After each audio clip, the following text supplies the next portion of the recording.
त्वमेव साक्षात्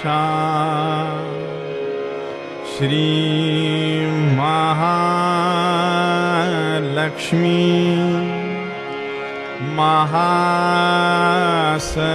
महासरस्वती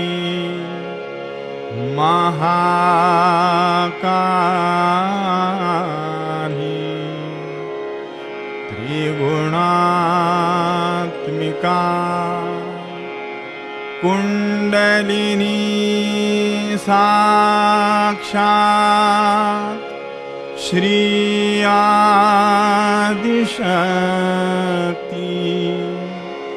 माताजी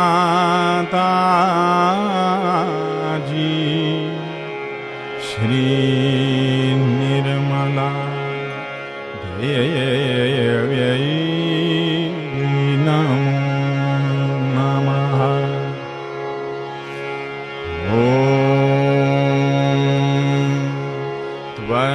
त्वमेव साक्षात् श्री कल्की साक्षात् श्री आदिशक्ति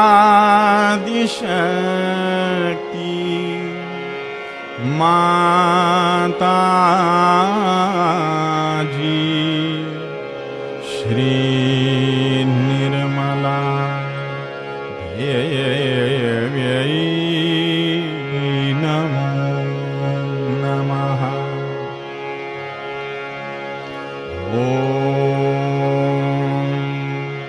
त्वमेव साक्षात् श्री कल्की साक्षात् श्री सहस्रार स्वामिनी मोक्षप्रदायिनी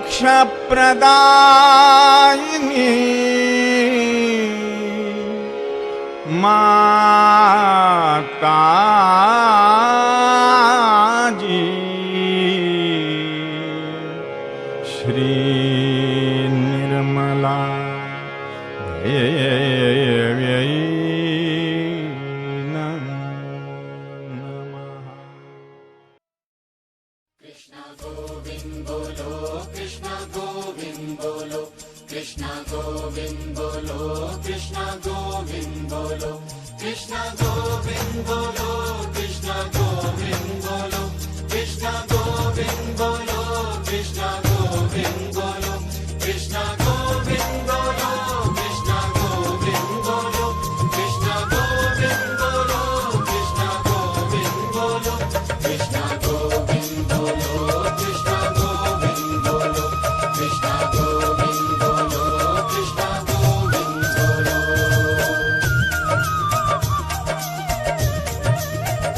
कृष्ण गोविंद गोविंद गाया करो, कृष्ण गोविंद गोविंद गाया करो, कृष्ण गोविंद गोविंद गाया करो, कृष्ण गोविंद गोविंद गाया करो।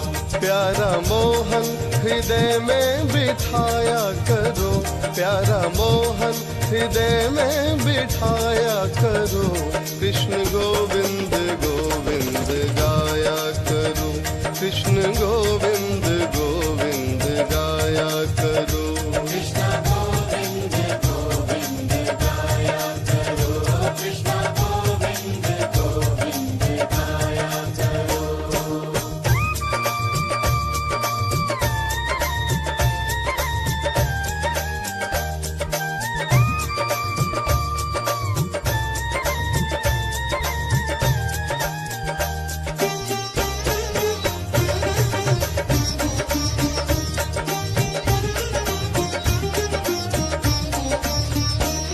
लगाया करो ध्यान चित्त में समाकर, भगा मन कहीं फिर लाओ जमा कर। लगाया करो ध्यान चित्त में समाकर भगा मन कहीं फिर लाओ जमा कर। बात संतों की उसको पढ़ाया करो, बात संतों की उसको पढ़ाया करो। कृष्ण गोविंद गोविंद गाया करो, कृष्ण गोविंद गोविंद गाया करो। कृष्ण गोविंद गोविंद गाया करो, कृष्ण गोविंद गोविंद गाया करो।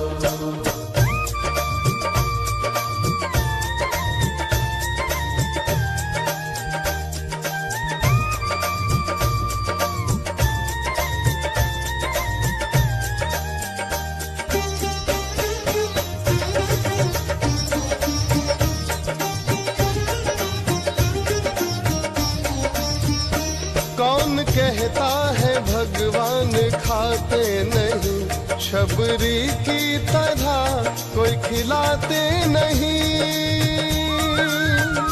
कौन कहता है भगवान खाते नहीं, शबरी की तरह कोई खिलाते नहीं। ज्योत मोहन की दिल में जलाया करो, ज्योत मोहन की दिल में जलाया करो। कृष्ण गोविंद गोविंद गाया करो, कृष्ण गोविंद गोविंद गाया करो। कृष्ण गोविंद गोविंद गाया करो, कृष्ण गोविंद गोविंद गाया करो।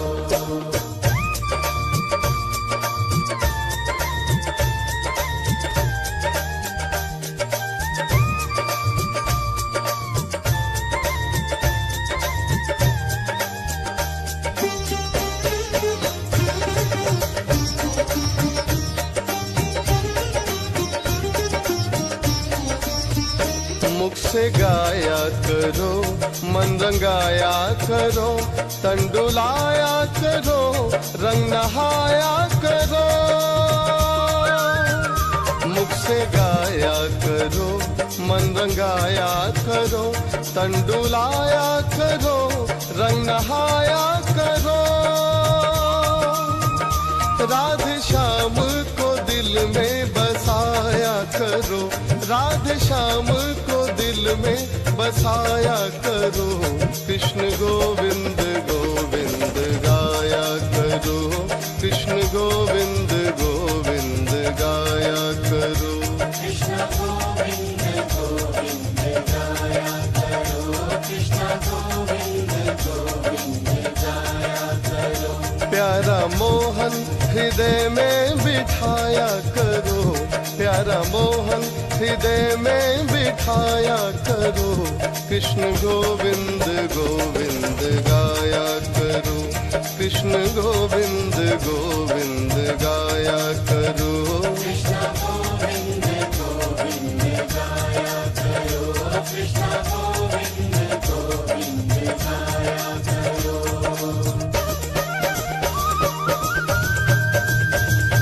गोविंद बोलो हरि गोपाल बोलो, राधा रमण हरि गोपाल बोलो।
हरि गोपाल बोलो,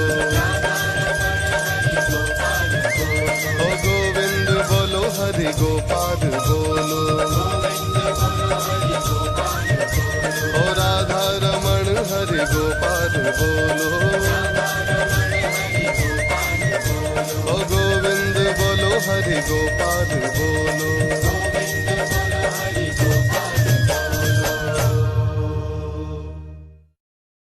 तो एक और एक चक्रों को लांघती हुई कुंडलिनी ऊपर के ओर चढ़ती। यही कृष्ण की बताई हुई उद्भवगति। श्री कृष्ण ने अपने समय में जो कार्य किया है वो बहुत सूक्ष्म है और उसको समझ लेना सहज योगियों का परम कर्तव्य है। श्री राम के जमाने में जब श्री विष्णु जी का अवतरण हुआ था तो वो एक विशिष्ट रूप से संसार में आए थे और जैसा कि सोक्रेटिस ने वर्णन किया हुआ है, बेनेवोलेंट किंग, हितकारी राजा, उसके प्रतीक स्वरूप ये संसार में आए। वो एक प्रतीक स्वरूप अत्यंत प्रेममय पति भी थे, पिता भी थे, भाई भी थे, मातृभक्त भी थे, पितृभक्त भी थे। जितने भी दुनिया भर के धर्म थे वो उन्होंने निभाए और अंत में उन्होंने जो एक राजा का धर्म होता है वो भी पालन किया, बहुत कठोर तपस्या। तो एक तपस्वी जैसे वो संसार में रहे और उन्होंने दिखा दिया कि एक राजा को कैसे होना चाहिए। इनके आदर्श से हमारे जितने भी राजनीतिज्ञ हैं कुछ सीखने तो बड़ा फायदा होता है। लेकिन उसके आगे श्री कृष्ण का जन्म बिल्कुल दूसरी तरह से हुआ। जब भी अवतरण होता है कोई सा भी, वही अवतार, वही सृष्टि, वही वस्तु जिसे कि हम समझते हैं एक विशिष्ट तरह की सामग्री लेकर है। जैसे श्री विष्णु के जितने भी इनके अंग हैं वो जब भी अवतरण होते हैं तो वो तरह तरह की अपनी समयाचार में जो जरूरतें हैं उन्हें पूरी करें। समय क्या, उस वक्त समय यह था कि रामचंद्र जी को दिखा देना था कि अच्छा राजा कैसे होता है, अच्छा पति कैसे होता है। उन्होंने अपने चरित्र से, अपने अच्छाई से और अपने प्रभाव से हमारे अंदर उसकी भावना बना।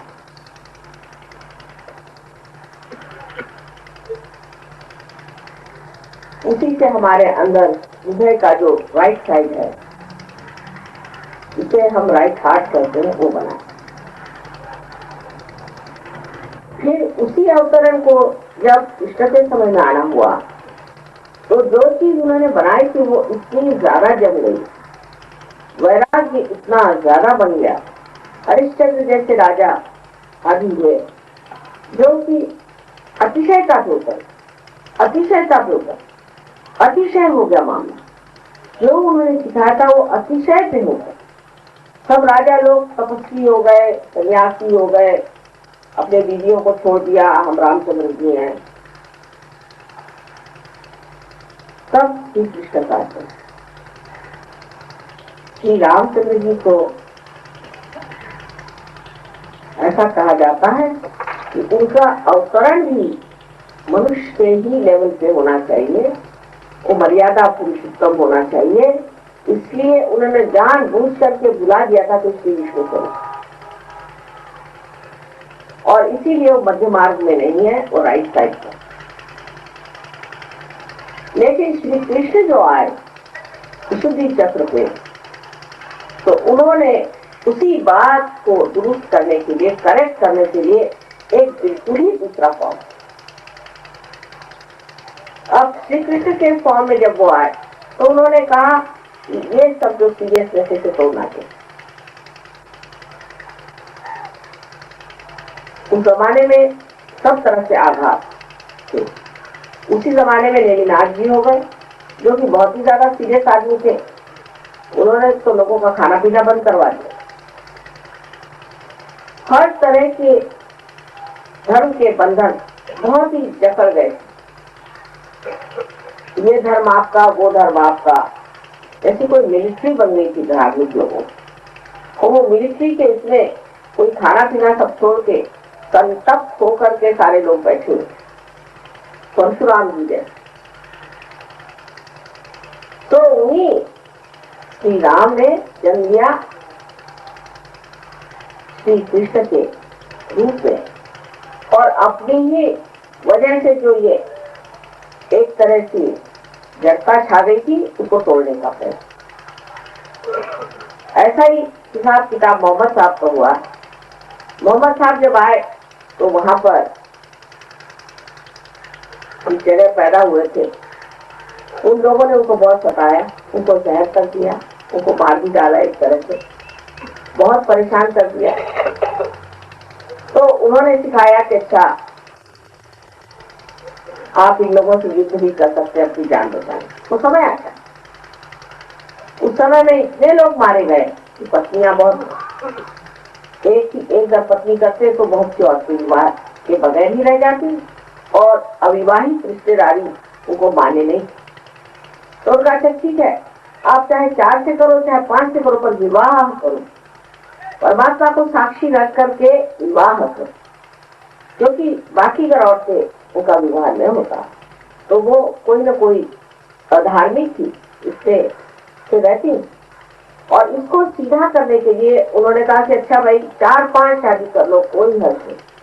जवान लड़कियां उनसे कोई शादी नहीं करा, उनसे भी शादी कर, कोई हर्ज नहीं, पर शादी करो माने शादी करने से एक धार्मिकता, एक बंधन बना। अब उसका हिसाब ये लगा है कि हर मुसलमान जब तक 5 शादियां नहीं करेगा तब तक तो मुसलमान ही नहीं। हर एक चीज का हिसाब किताब हम लगा रहे। और बहुत से लोग, खासकर हमने उत्तर प्रदेश में देखा है कि वो अपनी पत्नी को बहुत सताते हैं लोग और बार बार तो उसको घर से निकाल देते और कहते हैं कि क्यों, पिताजी को भी तो राम ने निकाला था, आप सब रामचंद्र जी है क्या?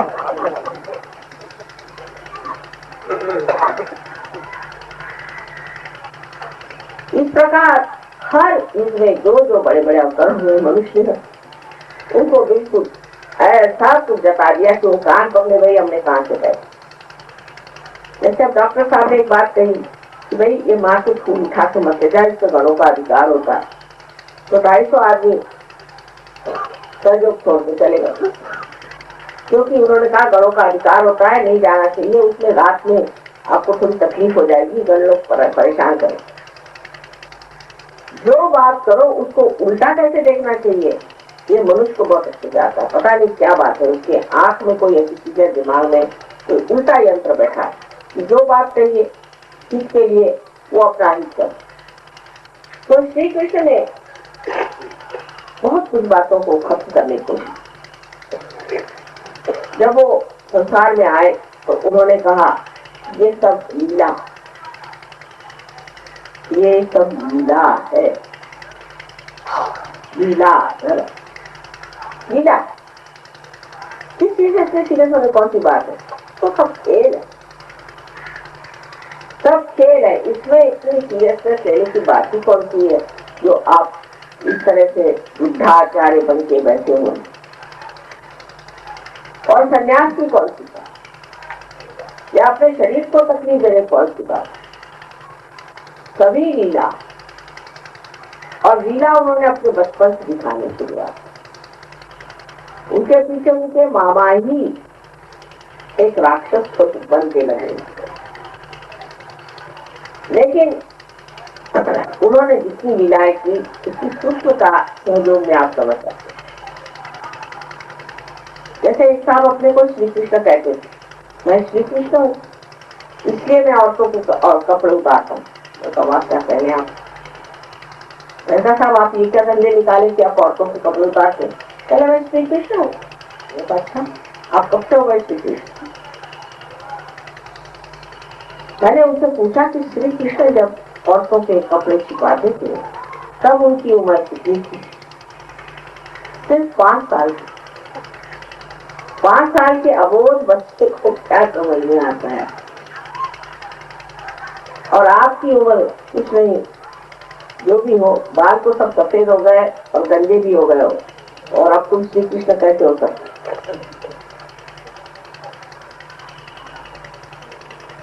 और मैंने ये कहा और 8 दिन में उनके किसी ने सब कपड़े उतार दिए और वो कूदते फिरे।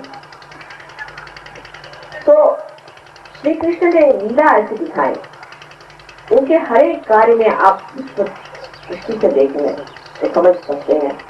कपड़े उतार के किया क्या? जब उनके कपड़े उतारे तो वो जमुना जी में उतर गई, नहा रही थी, और जमुना जी में राधा जी के पैर पहले ही वो डूबे चुके थे, तो वो शक्ति उसमें आ गई और वो चाह रहे थे कि काफी देर तक उनके ऊपर उस पानी का असर आ जाए जिससे उनकी कुंडली जागृत। फिर तब भी नहीं हुआ, तो फिर वो घाघर लेकर के सर पे चलने लगे, तो पीछे से पत्थर थे, वही पानी जो कि वाइब्रेटेड था उनके पीठ से उतरने लग गया धीरे धीरे, तो उससे उनकी कुंडलिनी जो थी वो चलायमान हो गई। अभी करके देखिए, अगर किसी कुंडली में ले चले, वाइब्रेटेड पानी लगा दीजिए, कुंडली चल जाएगी, रुकेगी नहीं ये नहीं कह सकते, पर चल जाए।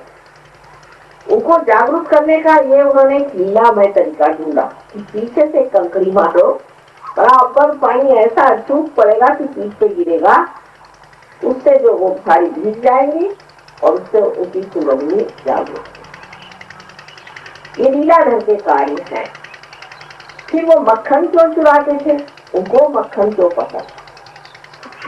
उन दिनों में गोकुल से सारा मक्खन उत्तर से और जाता था कंस के सैनिकों के, क्योंकि राक्षस सब औरतें अपने बच्चों को मक्खन न देते हुए वो मक्खन ले जा करके उन सैनिकों को।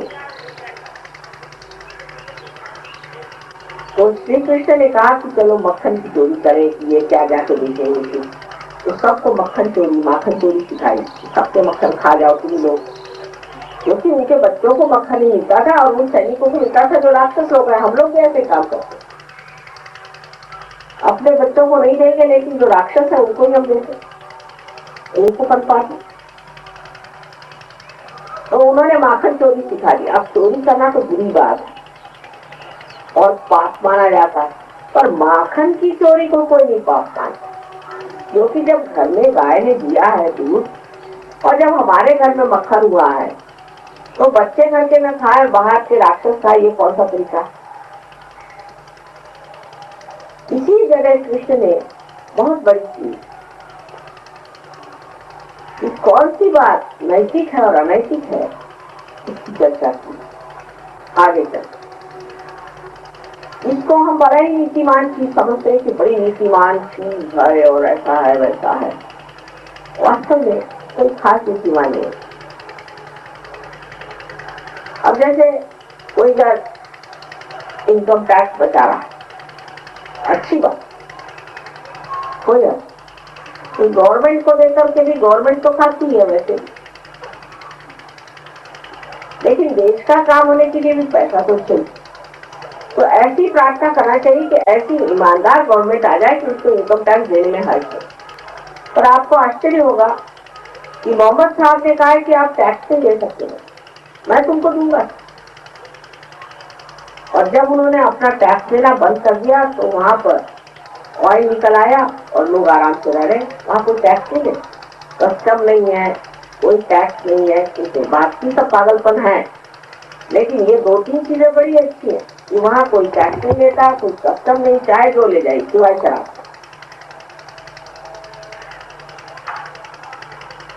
इस प्रकार नीति अनीति के झगड़े में कौन सी नीति और कौन सी अनीति है, इस पर श्री कृष्ण ने बहुत प्रकाश डाला।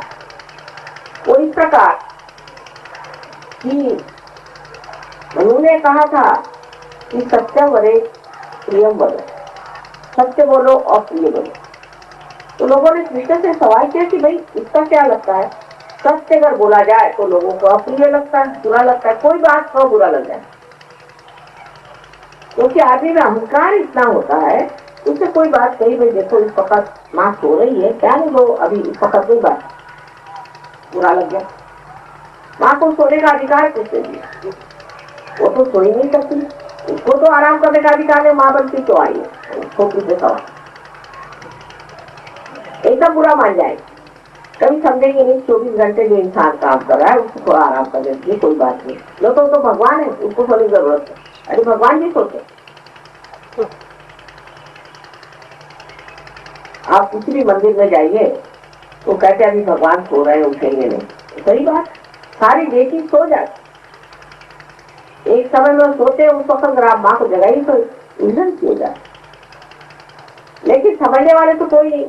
अब सत्य कैसे बताया जाए, स्त्री बोल के बताया वो भी नाराज। तो उन्होंने कहा सत्य जो है वो तो प्रिय हो नहीं सकता, बहुत मर्तबा पड़ी अप्रिय कटु लगता है, कटु सत्य तो कैसे कहा जाए, सत्य कैसे कहा जाए? तो श्री कृष्ण ने कहा कि देखो सत्यम वदे हितम वदे प्रियम वदे, जो आत्मा के लिए हितकारी है वो बात करो, आज बुरा मानेंगे कल ठीक करो। अब कोई है गलत गुरु के पास जाते हैं और मार खा के मेरे पास आए और मैंने कहा भाई देखो वो गुरु ठीक नहीं है, गलत आदमी है, इससे आप कोई रिश्ता मत बुरा मानिए। लेकिन जब हम उनके अंदर की वो खराबी सीख लेते हैं तब समझ जाते हैं कि माने हमारे किसके लिए। श्री कृष्ण ने ये कहा कि दूसरे के हित के लिए, आत्मा के हित के लिए अगर आपने सत्य कहा तो आज शायद बुरा लग जाए, कल जाकर वो आपको धन्यवाद। और अगर उनको बुरा लगना ही है तो ऐसे लोगों को परवाह क्यों करना, जानेंगे तो फिर किसी ने कहा कि समझ लीजिए कोई आदमी किसी को मर्डर करने आया और उसने पूछा कि भाई जिसको हम मारना चाहते हैं उसको आप जानते कहाँ छिपा है? अब आप जानते भी हैं, बताना चाहिए कि नहीं बताना? पहले कोई जरूरत नहीं बताने, क्योंकि अनधिकार चेष्टा है, उसका क्या अधिकार है आपसे पूछेगा? उसका इसमें कोई अधिकार नहीं है, वो तो पूछ रहा है जबरदस्ती, आप उससे कुछ बताएं या न बताएं ये आपका अधिकार। अनधिकार चेष्टा है और अनधिकार चेष्टा के लिए आपका उत्तरदायित्व नहीं, आपकी जिम्मेदारी। इस तरह से श्री कृष्ण ने बहुत बातें खुल कर देखी और उस खुल करके कहने में एक जरूर बात हुई है कि लोगों ने श्री कृष्ण को उस वक्त समझा नहीं तो समझते तो युद्ध न होता और न ही दुर्योधन ने जो दुष्टता की वो दुष्टता, लेकिन बुराई और अच्छाई का झगड़ा चलता ही और इसी तरह से सारा महाभारत रच गया और उस रचने से मनुष्य अच्छाई और बुराई को देखते हैं। श्री कृष्ण के जीवन में द्रौपदी का स्थान बहुत ऊंचा है। वो उनकी बहन जिसको कि विष्णु माया कहते हैं वही इसका जन्म हुआ था और जो बिजली के रूप में आकाश में जाकर चमकी थी और जिसने उनके अवतरण की घोषणा की थी वही विष्णु माया द्रौपदी। इसलिए वो द्रौपदी को बहुत मानते थे।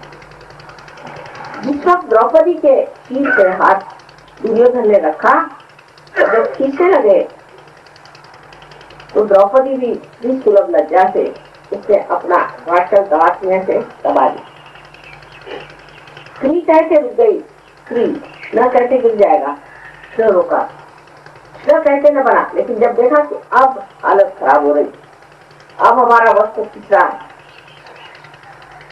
तो जैसे ही न शब्द उनके मुख से निकला, तुलसीदास जी ने बहुत सुंदर वर्णन किया और वो सुनने लायक है। श्री कृष्ण का प्यार अपने बहन के लिए, द्वारिका में शोर भयो भाई, द्वारिका में बैठे हुए थे, द्वारिका में शोर भयो भारी, शंख चक्र गदा पद्म गरुड़ लई सिधारी। तुरंत उसी क्षण वहां अपने बहन की लाज में। अब इन महाशय से पूछिए कि अगर उनको स्त्री लज्जा का विचार न होता तो अपनी बहन की लाज रखने के लिए वो वहां से दौड़ कर यहाँ क्यों आ? 5 साल में बाल लीला में जो कार्य किया, वही जब यौवनावस्था में राजा जैसे बैठे हुए थे अपनी स्त्री की लज्जा रक्षण के लिए, अपनी बहन की लज्जा रक्षण के लिए वो वहां से क्यों दौड़े थे? इसमें कॉन्ट्रास्ट नहीं है, इसमें विरोधाभास नहीं है। ये एक ही चरित्र के अनेक गुण। बाल लीला में जो मनुष्य कार्य करता है वो अबोधिता में सरलता से होते। फिर वो तो योगेश्वर थे, साक्षात योगेश्वर। योगेश्वर ऐसे थे कि उन्होंने 16,000 पत्नियां कर ली और उसके बाद और 5 पत्नियां। लोग कहेंगे वाह भाई क्या योगेश्वर थे, इधर 16,000 पत्नियां कर ली और ऊपर से और 5 पत्नियां कर ली। ऐसे योगेश्वर से भगवान बचाए। ऐसे तो हम भी करते फिरेंगे, तो आप बाजीगरी शाह को क्यों बुरा करते? आजकल की बुद्धि ऐसी चलेगी, सब समतल सोचते हैं हर एक चीज से। वो 16,000 उनकी शक्तियां, वो एक पुरुष थे, हम तो मान, हमें कोई कुछ कह नहीं सकता। माँ के स्वरूप में कोई भी लांछन हमको लगा नहीं सकता। वो पुरुष थे, 16,000 शक्तियां वो लाते कहाँ संसार में। आप मेरे बेटे हैं, कभी मेरे पैर दबाते हैं, कभी मेरा सर दबाते हैं, मेरे पैर छूते हैं, माँ के पैर छूते, कोई लांछन नहीं लगा सकता। मैं तो माँ ही हूँ, और कोई बेटे तो 108 साल के है मेरे, तो भी माँ हूँ। माँ तो माँ ही हुई, माँ तो पवित्र ही होती है, उसको कौन छू सकता। लेकिन उनकी 16,000 शक्तियों को संसार में लाना आसान थी। और उस वक्त कोई ऐसे लोग भी नहीं थे तैयार जो सहयोगी होते कि जिनको खड़ा किया जाए। तो उन्होंने 16,000 अपनी शक्तियों को स्त्री रूप में जन्म दिया और एक राजा से कहा कि इनको सबको भगा के ले जाओ और फिर ये नाटक करके सारा नाटक किए और उन 16,000 अपनी शक्तियों को अपने पास और 5 जो पत्नियां थी वो पंचमहाभूत, उन पंचमहाभूतों को भी अपनी पत्नियां बना करके था।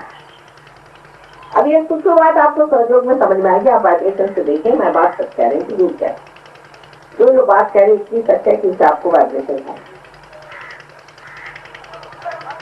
ये 16,000 शक्तियां और पंचमहाभूतों को उन्होंने एक ऐसे रूप से अपने पास रखा कि लोग लांछन नहीं लगा सकते। अब पत्नी या पत्नी का 16,000 किसी भी वो पत्नी है बेचारी। लेकिन उनके लीलामय जीवन के अत्यंत सुंदर मधुर मधुर ऐसे क्षण है कि जिनका वर्णन नहीं किया जा सकता। अब राधा जी, ये उनकी शक्ति। राधा, रा माने शक्ति, रा, इसे धारणा, इसे शक्ति को धारणा की वो राधा। और जब उसको लेकर के जब उन्होंने रास रचाई तो फिर वही रास, स माने सही, शक्ति के साथ वो रास, इस तरह से उन्होंने रास रचाई। उसमें भी कुंडलिनी जागरण का व्यवस्था थी। आप लोग सब हाथ में पकड़ के बैठे और उसमें से 2 आदमियों का कनेक्शन हमारे 2 पैर से लग जाए तो सब अगर कोई संगीत हो रहा हो, कोई ताल बज रहा हो तो आपके हाथ में वही ताल बजे। जब ताल बजेगा तो जब ताल हाथ में आएगा, 3 ताल बजेगा तो 3 ताल हाथ में आएगा, 1 ताल बजेगा तो 1 ताल हाथ में आएगा। आप देख सकते, इसलिए उसे रास कहा जाएगा। रास, शक्ति के सहित उसको घुमाना, ये उन्होंने कार्य। लेकिन नारद मुनि ने एक बार एक खेल रचा और उन्होंने जा करके श्री कृष्ण से कहा कि क्या तुम वाकई इन सब पत्नियों को और इनको सबको प्रेम करते हो? कहाँ करते? उन पत्नियों को जाके पढ़ा दिया। क्या बात,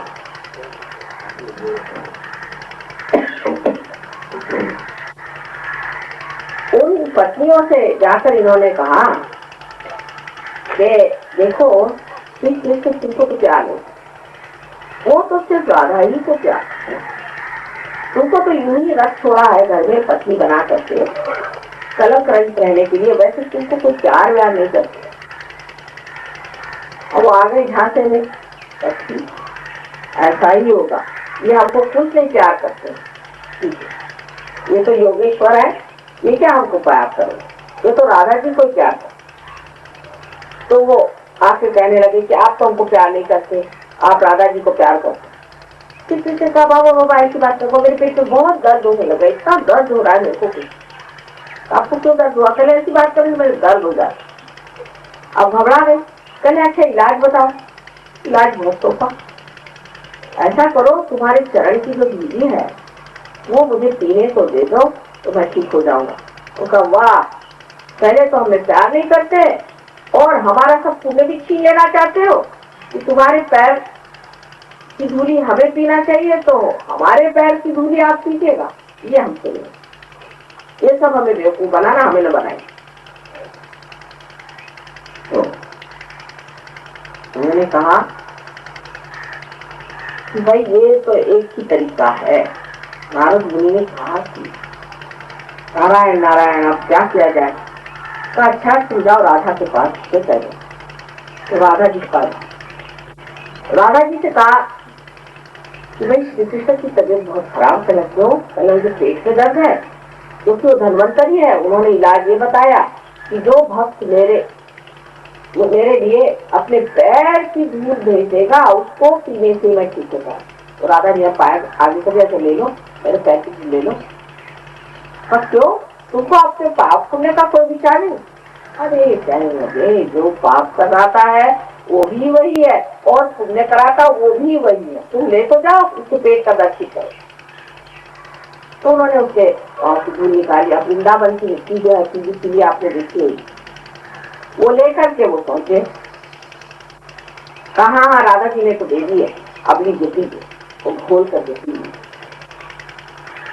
कृष्ण ने कहा कि आप ऐसे क्यों करें?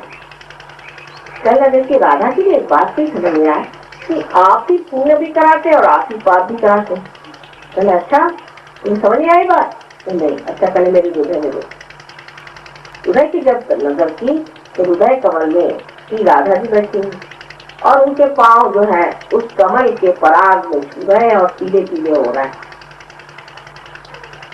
तब नारद जी के समझ में आया कि जब हृदय में बैठे हैं तो पांव और सर और हाथ से क्या मतलब हुआ?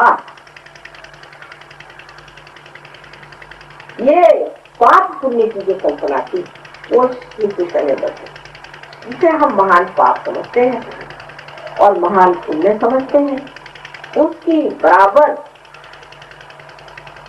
पूरी तरह से जानकारी होना, उसका डिस्टिंक्शन हमारे अंदर श्री कृष्ण है। इसीलिए हमसा चक्र जब ये खराब हो जाता है तो मनुष्य को डिस्टिंक्शन नहीं रह जाता, वो पाप और पुण्य समझ नहीं पाता, अच्छा बुरा समझ नहीं पाता। और दोनों के लिए इलाज एक ही है, शुद्धि चक्र अगर खराब हो जाए और चाहे आपका हमसा चक्र बहुत सरल सोपा, सहयोगी जो कि जानते हैं वो न कहें, पर अनजाने जो है वो समझ सकते कि श्री कृष्ण को एक चीज प्यारी थी, वो था क्या? मक्खन। इसका इलाज है मक्खन। मैं रोज अपने विशुद्धि चक्र को थोड़ा सा मक्खन उसमें नमक मिला करके और उसका याद चढ़ा देती हूँ, फिर दिन भर वो बोलते रहते, कुछ परेशान नहीं करते। आप लोग भी ये करें कि थोड़ा सा मक्खन अंगूठे पर लेकर के उसमें नमक लगा ले और यहाँ जो परजीव है पीछे उसको उसका 3 बार अर्घ चढ़ा दे, बिल्कुल गला ठीक हो जाए, खांसी आंसी सब गायब, सब कुछ ठीक हो जाए। और हमसा चक्र निश्चय पकड़ता है कि हम जिस जगह रहते हैं वहाँ खुश्की है और खुश्की के कारण एक बड़ा भारी प्रश्न खड़ा हो जाता है, वो ये कि हमारे अंदर की जो त्वचा है जो कि बहुत झिल्ली सी है और इसके जो एपिथेलियल सेल्स होते हैं वो सूख जाने की वजह से, जैसे हार्ट की भी सर्दियों में हार्ट की भी चमड़ी सूख जाती है, उसी प्रकार अंदर भी सूख जाती है और उसी से आपको ये सब बीमारियां साइनस और गिरियापति, उसका भी बहुत सरल इलाज है। अगर आप मक्खन को पिघला के नाक में डाल दें तो काम हो गया। नहीं हुआ तो आप घी बना दीजिए मक्खन का, उसको वस्त्र से छान करके और उसे थोड़ा नमक डाल के रख लीजिए और उसमें आप नाक में डाल दीजिए। आपको जितने भी साइनस के ट्रबल से सकता है, ये श्री कृष्ण का सीधा सरल उपाय और इसे आप करके देखिए और फिर मुझे बताइएगा। रोज सवेरे हर एक सहयोगी को चाहिए कि अपने हाथ पर थोड़ा सा मक्खन लेकर उसमें नमक लगा करके और 3 बार श्री कृष्ण को अर्घ कराएं। फिर नाक में 2 बूंद घी डाल दें, सोते वक्त घी डाल दें, आपकी सर्दी जुकाम भाग। गर्म पानी से नहाने से जुकाम ज्यादा होता है, ठंडे पानी से नहाने से नहीं। जैसे गंगा जी का जल है, आप जानते हैं, बहुत शीतल, उसमें ही वो नहाया करते थे, इसी प्रकार आप शीतल जल में नहाया करें, आपको कोई तकलीफ नहीं। तो श्री कृष्ण की जो बात थी वो समझनी चाहिए कि उन्होंने उस वक्त कुंडलिनी के जागरण का सामाजिक प्रयोग, ये सामाजिकता भी, और उन्होंने जो राज की थी उसमें भी यह था कि इनकी भी कुंडलिनी जागृत हो, इनकी जागृति की कम से कम व्यवस्था हो, ये उन्होंने सारी व्यवस्था उसको की थी और उसके ही फलस्वरूप आज हम उसे पा रहे। कृष्ण शब्द जो है ये कृषि से आया, इन्होंने कृषि की थी और आज उसके फल हम मिल रहे हैं, वही कृष्ण। और भी उनके नाम का अर्थ है जो कि सहयोगी लोग जानते हैं, इनका नाम कृष्ण क्यों रखा गया। देखिए तो तभी यही समझ लें कि उन्होंने कृषि की थी, इसलिए उनका नाम आप नाराज हो, उनका नाम कृष्ण रखा। इन कृष्ण ने जो बात अपने जीवन में दिखाई वो ये कि आप एक साक्षी हैं, सब नाटक, ये सब मिथ्या, ये सब जो आपस में परेशानियां हो रही है, तकलीफें हो रही हैं, झगड़े हो रहे हैं, एक तरह से पता नहीं किस उलझन में सब लोग फंसे, तुमने ये गलत किया तो वो गलत किया तो वो गलत किया तो वो गलत किया, और सब जो आपस में सर पीट रहे हैं, ये सब एक नाटक। और उसका सूत्रधार कौन है? तो श्री कृष्ण है, वही लड़ाई लगाता है और वही सर खुलवाता है और क्या सिद्ध करता है कि ब्रह्म है वही सत्य। ब्रह्म माने ये चारों तरफ छाई हुई शक्ति जिसे आपने महसूस किया, यही सत्य है, यही सत्य बता, इसी से जाना जाएगा कि सत्य क्या है। बाकी जो कुछ भी है तो बस मजाक चल रहा है, आपस का झगड़ा, आपस की बातचीत, आपस का सब उसको कुछ रखा। अब इससे यह है कि ये जो खेल की प्रवृत्ति है ये हमें भी इसकी जरूरत से ज्यादा ही है और हम भी नाना तरह की खेल खेलते रहते हैं। अब आप भी इसको एहसास करेंगे और जानेंगे कि माँ बहुत तरह के खेल खेल, और इसीलिए कहा जाता है कि सहस्त्रारे महामाया, हमारा आगमन सहस्त्रार पे हुआ तो महामाया भी है, हमको पहचाना मुश्किल है, पकड़ना मुश्किल। जो हमको पकड़ना चाहेगा उसके चंगुल से हम भागेंगे और जो नहीं पकड़ चाहेगा उसके अंदर घुसे। तो इस तरह की हमारी चलती रहती है, लेकिन उस पर भी हम इशारे में बात जरूर करेंगे कि आप समझ कि यहाँ कलेक्टिव कॉन्शियसनेस की बात है। राष्ट्र में जो है सो है, बाहर है सो अपना। कोशिश करनी चाहिए कि सब लोग राष्ट्र में आए, और जो राष्ट्र में नहीं वो बाहर। तो 2 तरह के फोर्सेस सहयोग में चलते हैं, जिसे आप सेंट्रीफ्यूगल और सेंट्रीफ्यूगल ऐसे 2 फोर्सेस फिजिक्स में माने जाते हैं। हाथ में का रस्सी लेकर उस जगह पत्थर लगाया जाए, घुमाया जाए तो एक हिस्से को अंदर खींचा रहता है जिससे हाथ पकड़े हुए, दूसरे हिस्से को बाहर खींचा रहता है। जो मनुष्य अंदर आने की इच्छा रखता है और अंदर पे स्थित है और जो अपने अंदर अंतर्योग को स्थापित करता है वो तो अंदर रहता है। बाकी इतने जोर से लोग सीखते हैं कि आश्चर्य की, और उससे हमें कोई दुख नहीं। जो अंदर रह सकते वही अंदर रहे, जो बाहर रह सकते वो बाहर।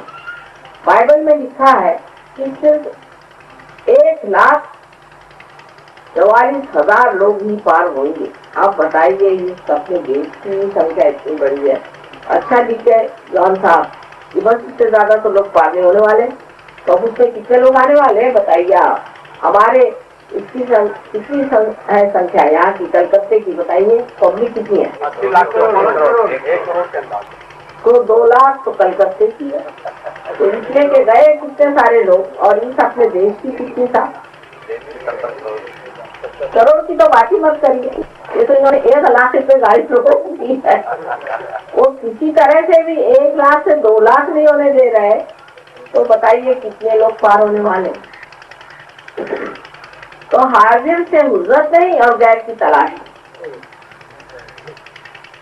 जो लोग सेंटर में आएंगे वही सीखेंगे, बाकी सब गायब हो जाएंगे। चाहे आप लखपति हो चाहे आप बखपति हो, फर्क कुछ नहीं पड़ना। जो लोग सेंटर में आएंगे वही लोग सीखेंगे और बाकी लोग नहीं सीखने वाले। ये यहाँ का नहीं, आपको इंग्लैंड अमेरिका हर जगह का हम अनुभव देते। अमेरिका गए तो बैंक से पैसा निकाला काफी सारा, कौनसे साहब बड़ा खर्चा किया, कुल मिला के 44,000 डॉलर थे। हमारे भी काफी लग गए और लोगों ने भी लगा। बहरहाल सब ये करके वहां से जो लौटे हैं तो कुल 4 वहां से सहयोगी आए, 4 1 से 10,000 डॉलर लग गए। उसमें से 3 बार खड़े हुए, एक बड़े मुश्किल से जुटा, वो इस टाइम में बात।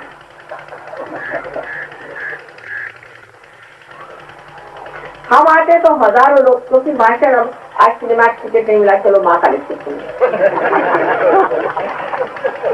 नाटक में जा पाए, चलो आज माँ काली सुन ले, हो गया। नाटक नहीं हुआ तो किसको मिलेगा माँ के, हाँ मुफ्त नहीं है, चलो। तो मुफ्तखोर बहुत जुट जाए, बेकार के लोग बहुत जुट जाए। पहले ऐसा लगेगा हाँ हाँ हाँ हाँ समुद्र जैसा चला रहा, लेकिन उसके स्वाति के बूंद की जो चकोर पर अब क्या चकोर है, वो तो सिर्फ स्वाति के ही बूंद समान। इसलिए आपको क्वांटिटी की इतना विचार नहीं करना है। क्वांटिटी को फायदा हो सहयोग, पर क्वालिटी को जमाना चाहिए। जब तक क्वालिटी अच्छी नहीं होगी तो क्वांटिटी बेकार ही है। शिवाजी जब लड़ाई पे जाते थे तो उनके पीछे बहुत से ऐसे लोग लग जाते। तो रामदास स्वामी ने उनको एक बताया कि देखो ये जो बाजार घूम रहे उनको कहते हैं, मैंने बाजार को बैठे हुए लोग जो है इनको तुम छाट दो एकदम, ये अगर हट जाएंगे तो बड़ा अच्छा हो जाएगा। क्योंकि ये लोग साथ चलते हैं पान बीड़ी माची सिगरेट सब लेकर के, इसके अलावा खाने पीने के सब लेके पीछे में चलते। उससे जो सोल्जर लोग हैं उनका उसी में लगा रहे, ये सब तुम बाजार हटाओ तब फिर लड़ाई जीतोगे। लेकिन मुसलमानों ने ये बात नहीं की, इसलिए शिवाजी जीत गए। थोड़े से लोगों को लेकर के उन्होंने जीत किया। अंत में औरंगजेब जो था जब उससे चढ़ाई की तो कोल्हापुर में ताराबाई ने उनको हरा और उनको वापस जाना। तो क्वालिटी की बात, क्वालिटी इसकी बढ़ानी चाहिए। सहयोग में जिसकी अंतर्योग से क्वालिटी बढ़ेगी वही कुछ कार्य कर सकता है, वही किसी काम का है और वही सहयोगी। और बाकी ऐसे तो रहते ही है लोग, मेरी माँ बीमार है, माँ को ठीक है, मेरा बाप बीमार है, उसको ठीक है, बाप के बाप को ठीक करो, बाप ठीक हो गया। फिर मेरी बेटी बीमार है, उसको ठीक करो, मेरे बेटे को ठीक करो। अब आपने कहा भाई अब बहुत होगा, मैं रोना शुरू कर देंगे, इतने जोर जोर से रोएंगे, अरे भाई क्या हो गया, अब सबको ठीक किया, अब इसको क्यों छोड़ दे रहे हो? अरे भाई तुम क्यों नहीं ठीक करते हो, तुम ही ठीक हो जाओ। शुरू में यही होगा, आप देख लीजिएगा कि सामाजिकता ये हो जाएगा कि दुनिया भर के कैंसर पेशेंट आप ठीक करें। मैं तो लाइन क्लब वालों को भी यही कहूंगी, पहले आप लोग जम के सहयोगी, नहीं तो अब आप ठीक करने जाइएगा तो आपको सर दर्द हो जाएगा। जम के पहले सहयोगी हो जाइए और फिर हाथ चला, और जरूरत है आप फोटो दे दीजिए ना, फोटो सब काम कर लो, उससे उनको श्रद्धा भी आ जाएगी और ठीक भी हो जाएगा। फोटो ही में ठीक होंगे आपसे भी ज्यादा, क्योंकि आप रहेंगे तो आपके पीछे पड़ेंगे। हमारे सर पे हाथ रखो, अभी भी देखिए आप, मैं जहाँ जाती माँ मेरे सर पे हाथ रखो, लेकिन यहाँ तक कि यहाँ हाथ रखो, हाथ खींच के रखेंगे, मन यहाँ रखिए। अच्छा भाई दो याद छोड़ो। तो ऐसी जबरदस्ती आपसे भी होती। इस जबरदस्ती से बचने के लिए बेहतरीन बात यह है कि आप उनको फोटो दीजिए, फोटो पे काम, फोटो है फोटो पे काम है। इसको फोटो नहीं मान्य होगी वो ठीक हो ही नहीं सकता। भाई को फोटो ले जाओ, फोटो पे काम करो, बस ठीक होगा तो हम देखें, आप देख लीजिएगा तो आदमी ठीक ठाक है, क्योंकि आप लोग परेशानी में फंस जाएंगे। हमारे यहाँ डॉक्टर वॉरेन ने सबसे ज्यादा इस पे काम किया। जब यहाँ से वो गए ऑस्ट्रेलिया तो बाद दूर चल गया, अब माँ का काम करना है, और कुछ उनको अनुभव भी ऐसा है। उन दिनों में पेट्रोल खत्म हो गए, तो पेट्रोल गाड़ी में नहीं था ज्यादा, और उस वक्त में वहां पर लोगों ने कहा कि ट्राई से आप पेट्रोल लेंगे, उनका इतने पेट्रोल पे हम काम। वो कहते हैं कि 1 महीना भर उसी पेट्रोल पे चलते रहे, और जब हम पेट्रोल पंप पे गए तो उनका तुम पेट्रोल भराने आए, तो पेट्रोल भरा पड़ा पूरा। तो उनको विश्वास हुआ कि माँ ने हमको बड़ा इंटेलिजेंस दिया और हम ये काम करें, लेकिन वहाँ गलती कर गए। लोगों को जागृति देने की जगह वो लोगों को ठीक कर, ठीक होने के लिए तो उनके यहाँ भीड़ लगी रहे, ऐसी भीड़ लगी रहे कि उनको जीना मुश्किल हो। उसके बाद उन्होंने कहा कि माँ मेरे को बड़ा सर में दर्द हो रहा है, बदन टूट रहा है, हार्ट अटैक आता है, पता नहीं पैल्पिटेशन हो रहा है। तो मैंने कहा वहाँ क्या धंधे कर रहे हो तुम? कहने मैं सबको तबीयत ठीक कर रहा हूँ। मैंने कहा काय को ठीक कर रहे हो? यहाँ तो पहलवान लोग आकर के लिए कहते हैं कि माँ हमें शांति दे। इसको पहलवान बना के फायदा क्या हो? फिर तो वही कहने वाले को शांति तो नहीं पहले थी, उनकी जागृति करो, ठीक क्यों कर रहे हो? तब उनकी समझ में बात आई कि हम ये गलत कर रहे। लेकिन जैसे उन्होंने कहा कि ठीक ठाक करना बंद, सारी भीड़ पता नहीं कहाँ लोग को मान हो गई, पता ही नहीं चला वो भीड़ कौन सी कहाँ से आई, जैसे कोई भूत गायब हो जाए इस तरह से वो बिल्कुल गायब हो गए। तब उनके दिमाग में था ये लोग कामार्थी हैं, ये बेकार परमात्मा के काम के लिए बेकार। फिर उन्होंने 1-2 से शुरुआत, सहयोग में भी पहले एक ही स्त्री पार, पहले एक पर, और उसके बाद कुल मिला के 12 लोग पार, और उन 12 पे बड़ी मेहनत करी, बहुत। इंग्लैंड में जब पहले काम शुरू किया तो 7 शिष्यों को लेकर 4 साल तक मेहनत, हाथ तोड़ डाले हम। हमारे पति कहते थे क्या इन बेवकूफों को तुम बनाने के पीछे पड़ी हो, इनमें तो कुछ नहीं होने वाला है, तो पत्थर लो। लेकिन उनको आज खड़ा किया, उसी की वजह से आज कर दो वहाँ पर। तो जो फाउंडेशन के पत्थर होते हैं वो दिखाई नहीं देते। अब कोई को आदत है बहुत शो ऑफ करने दीजिए, वो अपने आप से झड़ जाएंगे, या तो वो ठीक हो जाएंगे, उनका शो ऑफ करना खत्म हो जाएगा, और नहीं हुआ तो वो खत्म हो जाएंगे, वैसे भी सहयोग में नहीं आए। इससे आपको इतनी परवाह नहीं करनी चाहिए, कलेक्टिविटी में रहना चाहिए। जो लोग कलेक्टिविटी में बैठे रहेंगे वहीं हमारा काम होगा। जहाँ 4 लोग बैठे होंगे हमारे नाम से, वहीं हम रहेंगे। बहुत से लोग कहेंगे कि हम घर में जाकर पूजा करें, वहाँ हमने आपको पूजा, लेकिन तो भी हमको कैंसर होगा, वही क्या। अगर आप सेंटर पे नहीं आ रहे तो हमारी कोई भी जिम्मेदारी नहीं। आपको हार्ट अटैक आ सकता है, कैंसर हो सकता है, चाहे जो बीमारी सबको होती है आपको, सबसे आप सर्वसाधारण है। हमारे जागृति होने से कुछ फर्क नहीं पड़ता, आपका भी वृक्ष तो बना नहीं। और खास करके जागृति होने के बाद तो ज्यादा ही जिम्मेदारी आ जाती है, क्योंकि अगर किसी बीज को अंकुरित कर दिया तो आपको ज्यादा ही संभालना। शुरुआत आपने उसको संभाला नहीं तो कोई भी बात हो जाए, आपको जैसे सर्वसाधारण लोगों को होते वैसे हो जाए। आप सर्वसाधारण, परमेश्वर के साम्राज्य में आपका कोई स्थान नहीं, न कोई आपकी हानि हम देगा। जो लोग सेंटर में आते हैं उनको सेंटर में आना, ये कलेक्टिविटी की बात। हमें कलेक्टिव कॉन्शियसनेस आ गई, हम पेड़ को देख सकते हैं, हम इसको देख सकते हैं, फौरन आप जजमेंट शुरू कर दें, ये कलेक्टिव कॉन्शियसनेस है। कलेक्टिव कॉन्शियसनेस का मतलब ये है कि हम विराट के एक अंग प्रत्यंग हो गए और दूसरा कोई है नहीं, पर जब तक वो जागरूक नहीं हुआ और जब तक सहजीवी नहीं हुआ वो दूसरा है। लेकिन सहयोगियों को मैंने ऐसा भी देखा कि बाहर लगाए, आइए बैठिए ये करिए और आपस में सिर्फ अव्वल हो जाते। अरे भाई, एक ही माँ ने आपको जन्म दिया और आप एक ही माँ के सब देते हैं, सबको आपस में समझ कम है, दूसरों के लिए क्यों लड़ते हो, दूसरों पे झगड़ा क्यों करते हो? इससे कोई सुख तो नहीं होने वाला मुझे और नहीं परमात्मा।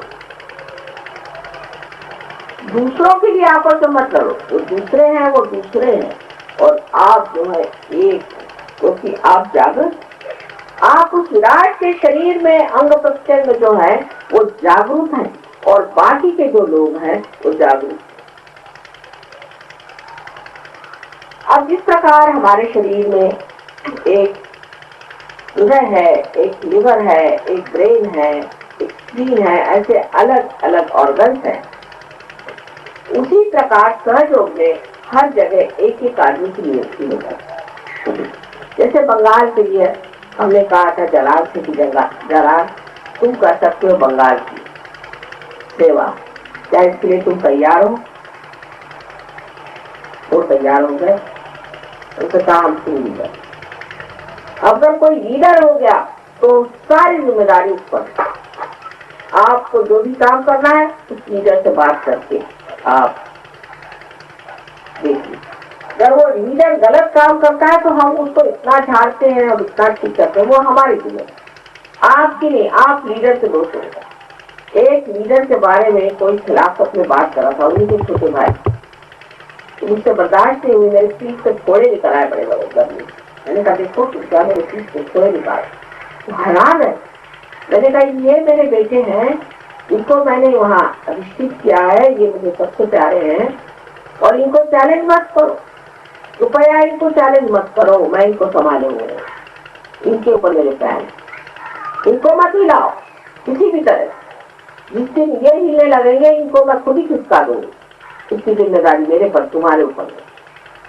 ये बात समझ लेने की कि जो हृदय का चालक है उसको अगर आप कहे कि तुम सुहट पैर आता हो, अपनी बराबरी उनसे नहीं करनी है, इसलिए क्योंकि उनको मैं देख रही, मैं हर एक आदमी को नहीं देख सकती, लेकिन उनके थ्रू मैं हर एक को देखती हूँ और जानती हूँ, पहचान। और ये सहयोग का एक बड़ा भारी दोष है कि लीडर को क्रिटिसाइज करते हैं, इसको क्रिटिसाइज करते हैं, वो लीडर बनते हैं तो उन्होंने ये क्यों किया। आपका ये नहीं देख लेता, ये मैं देख लेता। और आपको पता नहीं बड़े बड़े लीडरों को उठा कर फेंक दिया सहयोग, बड़े बड़े ऐसे लीडर की जिनको दुनिया मानती थी कि भाई ये सबसे पहले आए, बड़े भारी लीडर है। और लीडर को तो और भी समझ के रहना है, उनको तो पहले ही पकड़ आ जाती, घमंड आ जाता है। कभी कभी अपने को बहुत सोचते हैं कि हम बहुत बड़े आदमी हो गए, पता नहीं क्या चाहते। लीडरों को तो बहुत ही समझ के रहना है, ये सबको जोर से जाना है।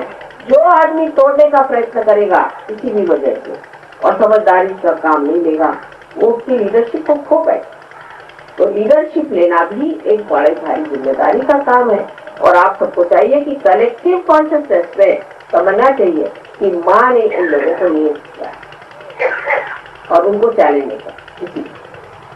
दो लीडर्स में भी झगड़े हो जाते हैं, ये तो सब अहम ब्रह्मास्मि तो ब्रह्म ब्रह्म से लड़ने खड़ा, ये भी देखा है। लेकिन ऐसा कुछ होना नहीं चाहिए, आपस में समझदारी रखें। अधिकतर मुझे को लेके झगड़ा होता है, बताइए कितनी बुरी बात है कि मुझे को लेके लोग झगड़ा करते हैं कि माँ को ऐसा क्यों किया, कोई कहता तुम कहता माँ को ऐसा क्यों किया। अरे भाई तुम्हारी माँ तो दीवानी औरत है, उसका कुछ ठिकाना है? आज यहाँ बैठी है कल वहाँ बैठी, उसका क्या ठिकाना है? छोड़ दो। मुझे कोई बुद्धू नहीं बनाता, लक्ष्मी की भी शादी होने वाली और बहुत चालाक।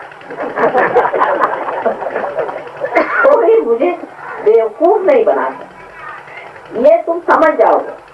अब ऊपर से मैं बनती हूँ और महामाया हूँ ना, तो ध्यान में रखो। तो तुम मेरी ओर से बिल्कुल परेशान नहीं, मुझे रक्षा करने की क्या जरूरत है, मैं स्वयं सब आपकी रक्षा करती हूँ, मुझे क्या रक्षा।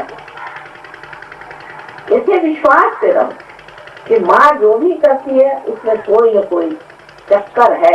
कौन सा चक्कर है ये देखना पड़ेगा, क्योंकि कृष्ण से भी गहरा खेल हमसे सहयोग में कर लाना है, तो श्रवण करने की जरूरत है ना। सारी चीज उसको पूरी तरह से उसका मंथन करना पड़ता है, तभी तो ना आप ऊपर में आएंगे घी के जैसे, नहीं तो कैसे होगा।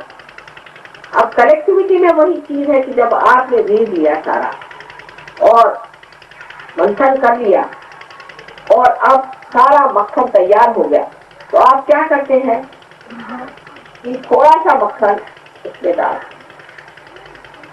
अब उस मक्खन के इर्द गिर्द जो मक्खन इकट्ठा हुआ वो मक्खन हुआ, बाकी सब छुप जाता। Better we teach it, everybody gets wisdom. So, उस मक्खन को आपको चाहिए कि एक परिधि में बांध के जाए सब उस मक्खन को।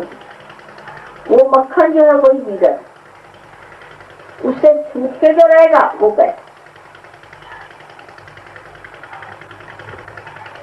उसी प्रकार सहयोग ने आज तक कार्य किया है और धीरे धीरे ऐसे पक्के सहयोगी हो गए हैं कि आप देखते बने। और आपके पास तो सारा कुछ है मूल में, आपके पास धरोहर है, आपके पास श्री कृष्ण आप जानते हैं, आप सब कुछ बातें जानते हैं, आपको कोई खास बात बताने की जरूरत नहीं। आपकी जड़ें ही बड़ी, आपकी गहरी हजारों वर्ष पुरानी जड़ें हैं, आपको क्या कहना, कुछ करना ही नहीं है। ये तो प्रदेश की बात मैं कह रही हूँ, यहाँ की गणेश की क्या चीज है, यहाँ से शुरुआत करिए। अरे गणेश नाम की कोई चीज है भी जिनको पता नहीं, उसकी भी जिनको खबर नहीं, वो ऐसे सहयोगी हो गए कि आपको गणेश तत्व पे 7 लेक्चर दे सकते हैं। वो संस्कृत सीख गए, सब कुछ कर लिया और जाके सारी किताबें पढ़ रहा है, सब कुछ कर दिया लाकर। रविंद्र बाबू का उल्लेख है, ऑस्ट्रेलिया से लोगों ने मेरे पास भेजा, आप आश्चर्य करेंगे, जिसमें उन्होंने गणपति पुरे का वर्णन किया हुआ है महागणपति।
त्वमेव साक्षात् श्री महालक्ष्मी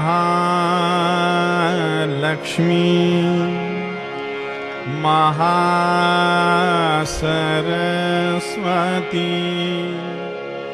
महाकाली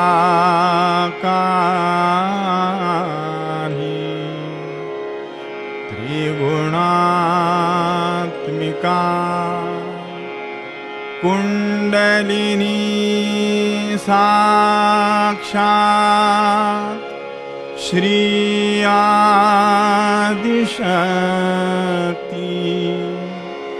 माताजी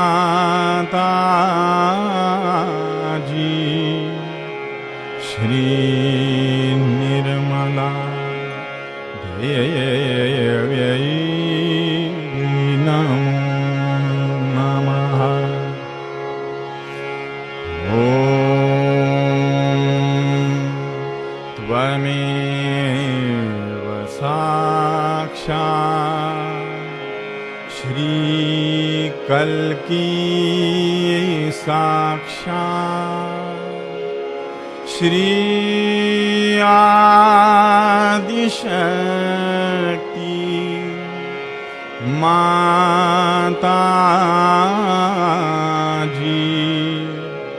श्री निर्मला देव्यै नमो नमः।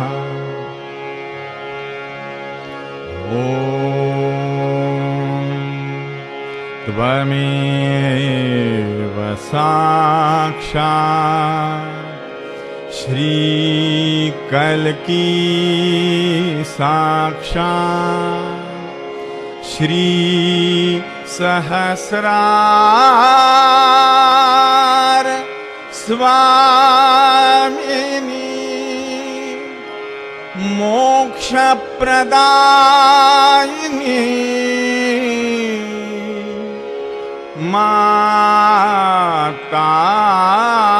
माताजी श्री निर्मला देव्यै नमो नमः। श्री निर्मला देव्यै नमो नमः। श्री निर्मला देव्यै नमो नमः। बोलो श्री भगवती माताजी श्री निर्मला देवी की जय।